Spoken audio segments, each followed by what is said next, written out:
Il faut que cela soit clair dans l'esprit de tous. Le soutien n'est pas seulement à des personnes. Qu'on les aime ou qu'on les déteste, une chose est certaine. Ces officiers, qu'il s'agisse d'Assimi Goïta du Mali, d'Ibrahim Traoré du Burkina Faso, de Mamadi Doumbouya de Guinée ou d'Abdourahmane Tiani du Niger, ils sont des game changers. Pas parce qu'ils ont fait un push, mais simplement parce qu'ils viennent de mettre fin à un modèle qui était arrivé à son terme. Un modèle contre lequel tout le monde en Afrique était opposé, mais n'osait pas s'y attaquer par peur de représailles. Qu'on le veuille ou non, ils ont réussi à mettre dehors ceux qui pendant tant d'années imposaient leur rythme, imposaient leur calendrier, imposaient leurs hommes. Parce qu'ils avaient créé cette sorte de chaîne polymère qui se relève à la tête de nos États pour les servir. Et nous sommes venus briser la chaîne. Et c'est inconcevable pour eux. Il a dit qu'il a 3 personnes qui sont ces gens et qui sont de bonnes personnes. Un peut être le président de transition et un autre peut être le Premier ministre.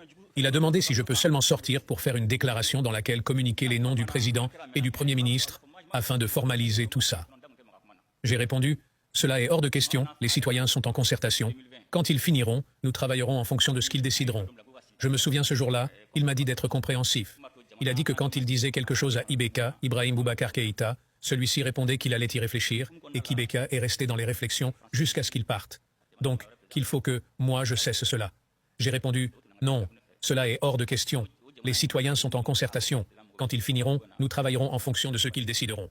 Nous ne nous sommes pas entendus. Il est parti de son côté, je suis parti de mon côté. Ils nous ont donc approchés et ils nous ont demandé de rentrer dans les rangs pour faire partir de l'élite qui doit diriger l'Afrique, parce qu'ils ont une élite formée et formatée qui doivent suivre, qui sont incrustés dans cette chaîne-là. Nous avons refusé de rentrer dans leur rang. Et dès lors, les hostilités ont commencé. Quel est l'homme politique de la génération de ces aînés qui aurait osé faire cela? Qu'on les aime ou qu'on les déteste, ils ont fait ce dont tous rêvaient. Ils ont bravé les grandes puissances qui trônaient arrogamment dans ces pays depuis des décades. Ils ont mis un terme au mythe des grandes nations occidentales auxquelles on ne peut pas s'attaquer. Ils ont été garçons, comme disent les Ivoiriens. Qui aurait pu imaginer que l'on puisse mettre ainsi dehors l'armée française et avec elle ses représentants dans un pays dit pauvre du Sahel comme le Mali, où ils étaient fortement installés depuis des décades? Quel est l'homme politique civil qui aurait pu envisager cela une seule seconde? Quel est l'homme politique qui aurait pu faire la même chose au Burkina Faso, au Niger, malgré les résistances clairement affichées de Paris? Qui aurait pu imaginer un homme politique suffisamment audacieux pour demander aux forces américaines de faire leur bagage pour quitter le Niger? Quel est l'homme politique qui aurait pu refuser de recevoir un sous-secrétaire d'État américain flanqué du chef des forces US basé en Afrique en visite dans son pays? Qui? Généralement, ils sont en territoire conquis.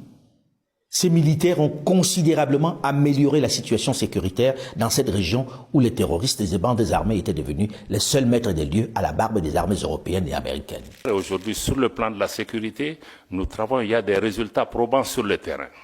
Le Mali, aujourd'hui, après 10 ans de présence étrangère, a aujourd'hui le contrôle de l'ensemble de son territoire national. Et la reprise de Kidal, il y a quelques mois, est un exemple concret.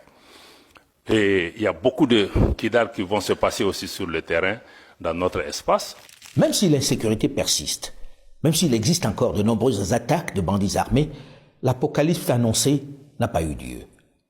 Avec ces hommes en treillis, la chanson n'est plus la même.